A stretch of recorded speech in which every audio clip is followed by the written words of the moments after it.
ঢাকা ও চট্টগ্রাম বিভাগে সরকারি প্রাথমিক বিদ্যালয়ের সহকারী শিক্ষক পদে ৬,৫৩১ জনের নিয়োগ বাতিল করেছে হাইকোর্ট।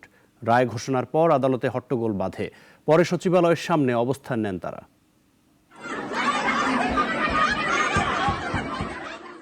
উচ্চ আদালতের দরজায় ধাক্কাধাক্কি, বিচারপতিদের উদ্দেশ্যে স্লোগান।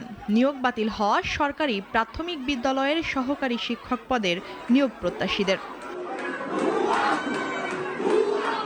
তৃতীয় ধাপে ঢাকা ও চট্টগ্রামের নিয়োগ বাতিল হওয়াদের অনেকেই আদালতের বারান্দায় কান্নায় ভেঙে পড়েন। উত্তেজিত হয়ে আইনজীবী ও পুলিশের সঙ্গে তর্কে জড়িয়ে পড়েন বিক্ষোভকারীরা। তড়িঘড়ি করে এজলাস ছাড়েন বিচারপতিরা।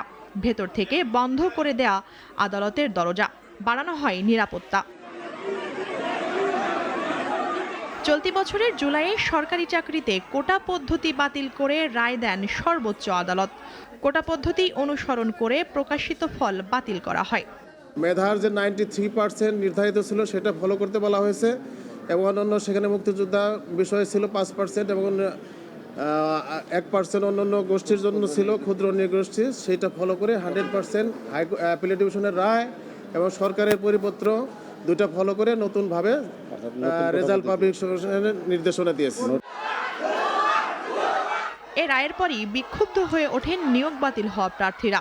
তাদের দাবি, কোটা পদ্ধতি বাতিলের আগে যথাযথ নিয়ম মেনেই চাকরি নিশ্চিত হয় তাদের। হাইকোর্টে বিক্ষোভের পর মিছিল নিয়ে সচিবালয় অভিমুখে রওনা দেন আন্দোলনকারীরা এবং সেখানেও বিক্ষোভ করেন। মুনিয়া চুথি, নাগরিক, ঢাকা।